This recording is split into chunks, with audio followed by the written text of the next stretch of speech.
Short film కోసం ఒక్క chance వస్తలే బ్రో అని చెప్పి నువ్వు అడుగుతున్నావు కదా. నేను చెప్తున్నా కదా, ఒక రోజు రాత్రి మన హైదరాబాద్ కృష్ణానగర్కి నువ్వు వెళ్ళు. అక్కడికి వెళ్తే నీకు ఏమనిపిస్తుంది అంటే, అరే వీళ్ళు ఇంతమంది ఇంతగానం కష్టపడుతున్నా ఇట్లా వీళ్ళకి ఛాన్స్ వస్తలేదు, వీళ్ళకి కదా నిజంగా ఛాన్స్ రావాలి, ఒక్కసారి అయినా ఇట్లా ఛాన్స్ వస్తే ప్రూవ్ చేసుకుందాం అని చెప్పి రాత్రిపూట ఏటీఎంలలో పండుకుంటుర్రు, ఫుట్పాత్ల మీద పండుకుంటుర్రు, అసలు తిండి కూడా తింటలేరు, కడుపు మార్చుకొని వండుకుంటారు అలాంటి ప్లేసెస్లలో అని చెప్పి నువ్వు రియలైజ్ అవుతావు. కంపల్సరీ నీది నువ్వు ఏ రకంగా ప్రూవ్ చేసుకోవాలనుకుంటున్నావో ఆ రకంగా ప్రూవ్ చేసుకోవడానికి ఒక మోటివేషన్ కూడా వస్తుంది. ఏదో మీరు అక్కడికి వెళ్ళి డిమోటివేషన్ అవ్వండి అని చెప్పి నేను చెప్పట్లేదు.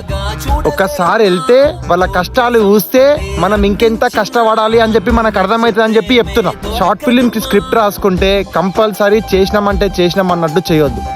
కంపల్సరీ మన 100% మనం దానికి ఇస్తున్నాం అంటే మాత్రమే మనం అది చేయాలి.